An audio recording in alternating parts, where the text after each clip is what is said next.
KLIA விமான நிலையத்தில் குடிநுழைவு சோதனையை விரைவுபடுத்தும் முயற்சியாக இம்மாதம் தொடங்கி QR குறியீடு பரீட்சார்த்த முறையில் பயன்படுத்தப்படும். மலேசியர்களுக்கு பிரத்யேகமாக 40 சிறப்பு பாதைகளில் அந்த QR குறியீடு பயன்பாட்டுக்கு வரும் என உள்துறை அமைச்சர் டத்தோஸ்ரீ சைஃபுடின் நசுத்யோன் இஸ்மாயில் தெரிவித்தார்.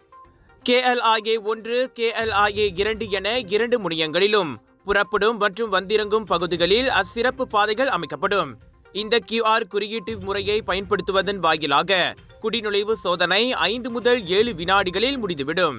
இதுவே வழக்கமான அவுட்டோகேட் முறை என்றால் அதற்கு 15 முதல் 25 வினாடிகள் பிடிக்கும். இதன் மூலம் நுழைவாயில்களில் குறிப்பாக உச்ச நேரங்களின் போது நெரிசலை குறைக்க QR குறியீடு பெரிதும் உதவுவதாக அமைச்சர் கூறினார். அதிநவீன தொழில்நுட்பத்தை பயன்படுத்துவதால் வலுவான பாதுகாப்பு அம்சங்களையும் அது கொண்டிருப்பதாக அவர் கூறினார்.